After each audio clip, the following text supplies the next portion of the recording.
Nosso escritório foi acionado pelo Sindicato dos Palhaços a respeito de uma manifestação que ocorreu pela entidade sindical, onde o indivíduo, o Clau Crow, foi preso e entendemos, obviamente, que a prisão dele é arbitrária, é ilegal e fere o direito constitucional dele poder se manifestar.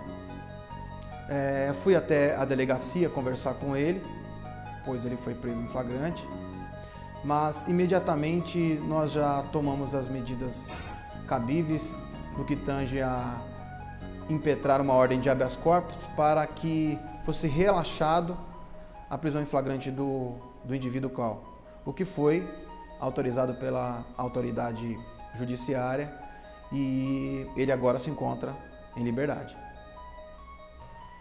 Então, a gente do Sindicato dos Palhaços organizamos uma manifestação no centro de São Paulo e estava correndo tudo bem, de uma forma pacífica, né, reivindicando nossos direitos. Foi quando, de repente, começou a estourar bomba para tudo quanto é lado e a tropa de choque entrou, agredindo os manifestantes, agredindo a gente não sabia por quê.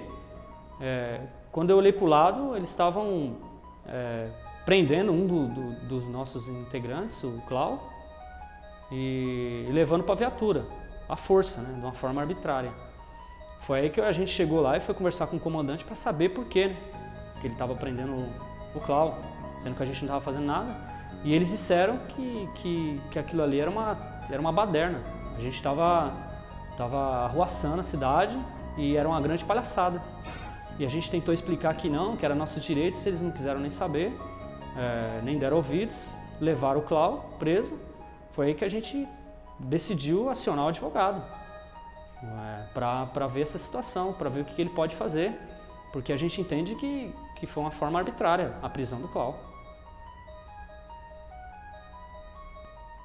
Como eu não consegui falar com o Clau pessoalmente na delegacia e pela situação pelo qual nós estávamos ali, que envolve a privação da liberdade, que envolve esse direito que é tão absoluto de qualquer indivíduo, né? E eu fiquei bastante comovido com a situação do Clau e dos outros colegas manifestantes e deixei um contato, caso houvesse o interesse do Clau, depois que ele saísse da delegacia, para que me contactasse, para que a gente de repente pudesse conversar, né, sobre essa experiência de privação da liberdade do Clau.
Oi, Clau. Prazer, cara. Sou muito honrado em tê-lo aqui na escola. Sente-se, por favor. E estou ansioso para saber como é que foi essa experiência da prisão. Olha, foi bastante traumático, né? Nunca que um palhaço, um Clau, vai imaginar que vai ser preso por estar participando de uma manifestação da sua entidade sindical dos palhaços. Foi um trauma, para mim foi um trauma. E você chegou a alguma conclusão? Eu tenho minhas dúvidas, na verdade eu fico um pouco confuso com relação a tudo que aconteceu. responder essa pergunta. Mas nós vamos continuar, né? Os palhaços continuam aí no Brasil com o nosso sindicato. E eu vim, na verdade, hoje agradecer você pela solidariedade, né? Uma pessoa que não me conhecia e foi até a delegacia procurar saber o que efetivamente aconteceu. Eu vim aqui só para agradecê-lo. Mas aproveitando que você está aqui na escola, eu convido você para conhecer, andar um pouco pela escola, porque certamente é um local interessante para se refletir sobre liberdade. Você fica à vontade, sinta-se à vontade para andar aqui na escola. Ok, obrigado.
Você já foi na biblioteca? Já foi numa biblioteca pública? Biblioteca da sua escola? Enfim, eu aproveitei a visita na escola onde o Busão Fux tem o seu escritório e vim até aqui conhecer a biblioteca da escola. O que será que a gente pode encontrar numa biblioteca? O que te interessa? O que você busca? O que você quer? Eu, por exemplo, estou aqui num dilema para tentar encontrar uma resposta sobre o que é liberdade, sobre se ela existe ou não existe, enfim. E me deparei com o seguinte livro, Filosofando. Em um determinado capítulo, nós temos alguma definição sobre liberdade. E eu encontrei um filósofo bastante interessante. O nome dele é Merleau-Ponty.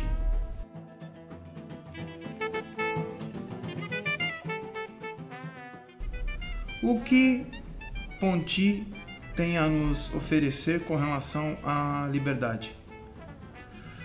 Interessante. Nós precisamos separar dois pontos aqui para chegar a entender um pouco o Ponty. O primeiro dele é referente à facticidade. O que é facticidade para o Ponty?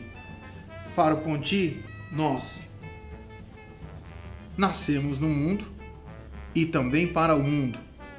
Nós temos um corpo e esse corpo, quando surge, ele surge da seguinte forma, com características psicológicas, com um grupo social, pertencendo a uma família, que vocês vão concordar que nós não escolhemos.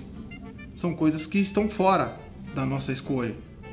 Até esse momento, para o Ponty, nós somos facticidade, nós somos determinados. Não escolhemos isso. Porém, Ponty, em um segundo momento, que ele chama de transcendência, ele fala algo importante, algo interessante. Ele fala que, na verdade, nós não temos um corpo. Nós somos o nosso corpo. Isso faz toda a diferença, porque ele separa as coisas, objetos, animais, de nós. Esse corpo é justamente o corpo que fará com que nós daremos sentido ao mundo, pois nós nascemos no mundo e também nascemos para o mundo. E é através desse corpo, que para ele corpo é liberdade, é através da utilização do seu corpo que você adquire consciência. E é aí que você deixa a facticidade e o determinismo e passa a transcender, ir além das determinações. A consciência e a realidade, ela tem uma ligação muito forte para Ponty. E corpo, para Ponty, é a liberdade. Aproveitando aqui a minha visita na biblioteca, eu também me deparei com outro filósofo, com Foucault.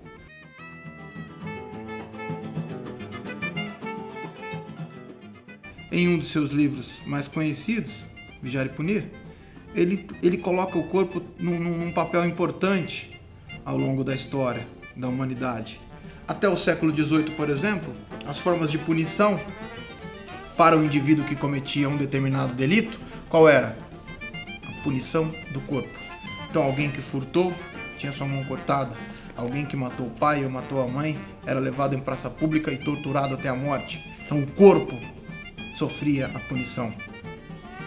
Porém, do século XVIII em diante, a partir do século XVIII, o Estado estava se tornando tão perverso quanto o próprio crime.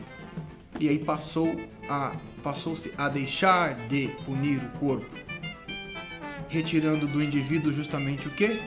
Eu não puno mais a pessoa através do corpo, mas eu retiro a sua liberdade. O que é pior? A punição do corpo ou a privação da sua liberdade?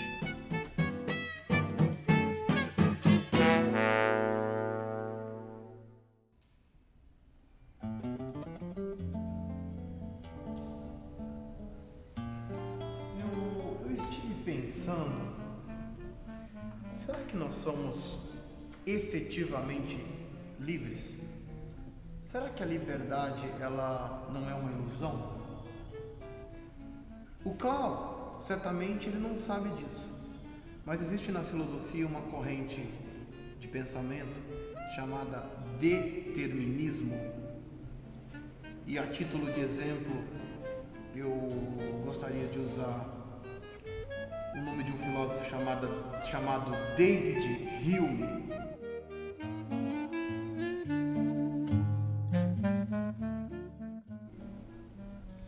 E ele diz algo interessante.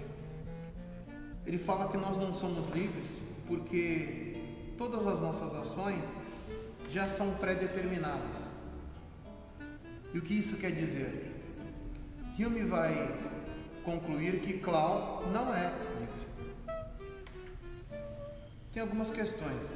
Será que efetivamente aquilo que nós fazemos ou aquilo que nós escolhemos quando pensamos que estamos escolhendo não significa sermos impulsionados a escolher aquilo que nós escolhemos? Hume vai explicar da seguinte forma: se quando você está diante de uma situação de escolher, quando você está diante de uma situação em que você precisa escolher, ele vai fazer a seguinte pergunta: existem motivos para que você exerça aquela escolha? Se você está sendo impulsionado por aqueles motivos, na verdade não é uma vontade livre, são os motivos que vão determinar o que você vai fazer. Aí ele conclui: então, nós não somos livres. E no caso da manifestação em que o Clau estava participando, Clau também não era livre para estar ali. Por quê? Porque existiam motivos que o colocou ali. Essa é uma simples definição do que significa o determinismo, do que é o determinismo para Hume. Não somos livres. E aproveitando, eu vou dar uma volta.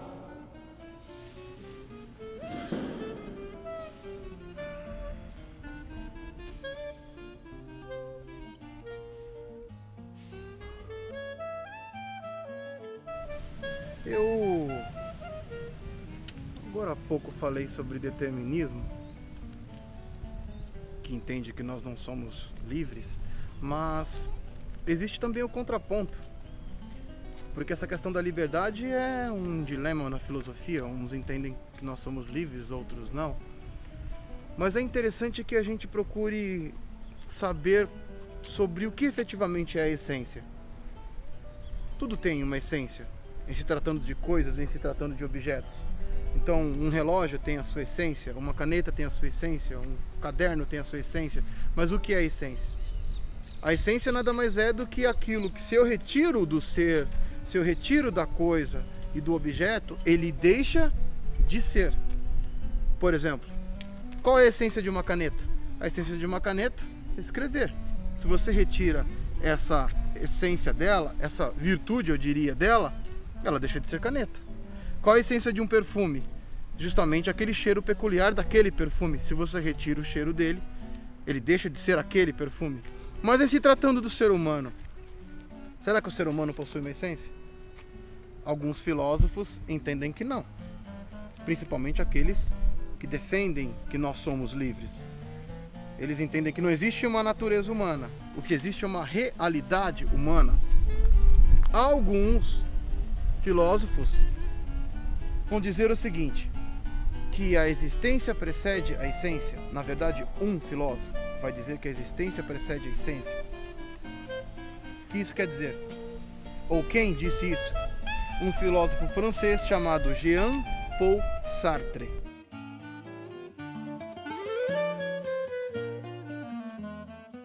Para Sartre, então, a existência precede a essência. Por quê? Porque o homem, primeiramente, existe, depois ele se descobre, surge no mundo e se define. Porque no início o homem ele não é absolutamente nada. Ele não é um ser definível. Ele é aquilo que ele vai construir na sua existência. O que isso quer dizer?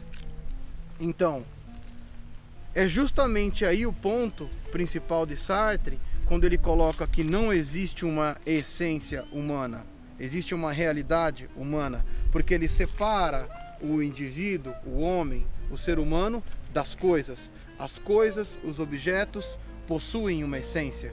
O ser humano não possui uma essência, ele primeiro existe. Por isso que a existência precede a essência. Mas o que diferencia eu, você, de uma caneta, de um perfume, de um relógio, é que só o ser humano possui a consciência da sua liberdade. Uma caneta não possui consciência de que ela é caneta, é óbvio. Um relógio não possui consciência de que ele é um relógio, é óbvio. Então é isso que nos diferencia das coisas, dos objetos e dos animais.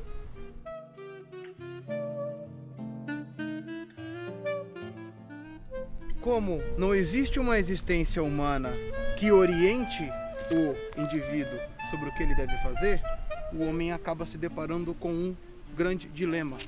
Qual seria esse dilema? O de escolher. Liberdade para Sartre é essa possibilidade de escolher. Porém, quando você está diante dessa possibilidade de escolher, é justamente nesse momento em que você tem uma infinitude de possibilidades de escolha que você se angustia. Sartre conclui, nesse momento, com essas alternativas de escolha, ele conclui, estamos condenados a sermos livres.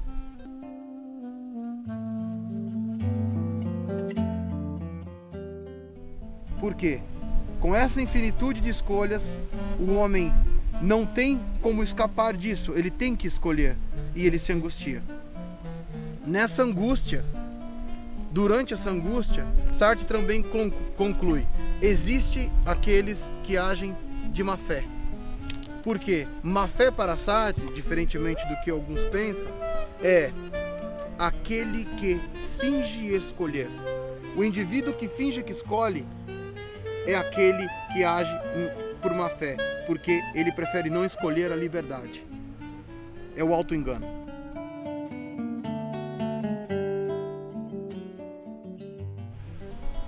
Bom, preciso ir para o escritório, logo logo o Cláudio vai aparecer por lá, eu preciso me despedir dele.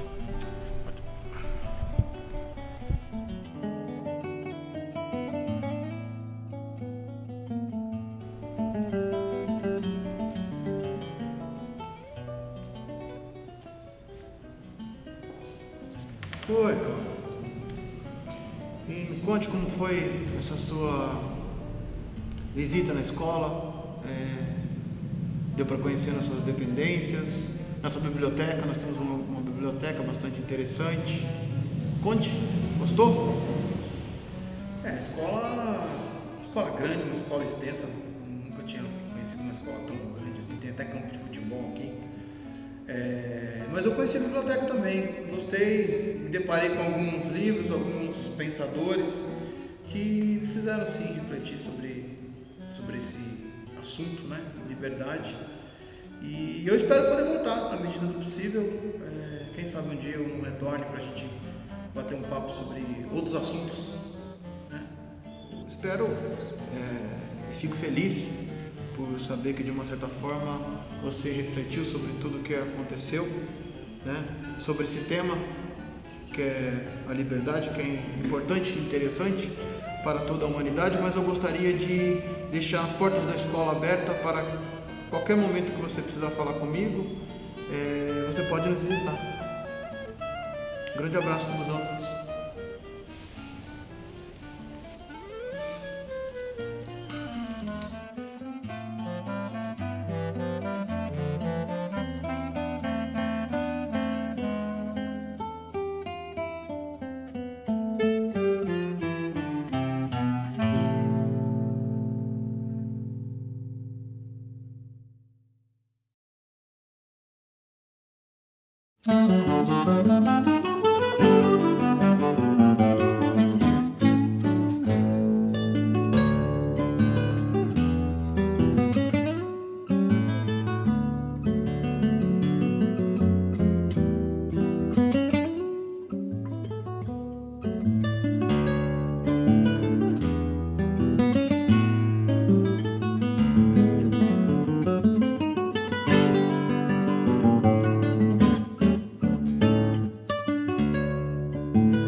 Liberdade é o direito de ir e vir, ter seus próprios pensamentos, atos, ações sem regra.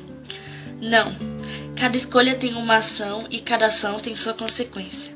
A relação entre escolha e liberdade é que na escola você aprende a ter um certo tipo de liberdade, não totalmente, sobre regras. Acreditar em destino é uma hipocrisia. O que acontece na sua vida é consequência de coisas que você fez no seu passado. E liberdade é o direito de você se expressar, você ir para onde você quiser, fazer o que você quiser, sem impedir esse direito em outras pessoas. Eu acho que na escola a gente não é livre, porque nós não estudamos o que a gente quer, a gente não estuda o que a gente precisa e a gente não tem respeito lá. E isso acaba tirando um pouco a nossa liberdade e a escola se torna um instrumento de alienação.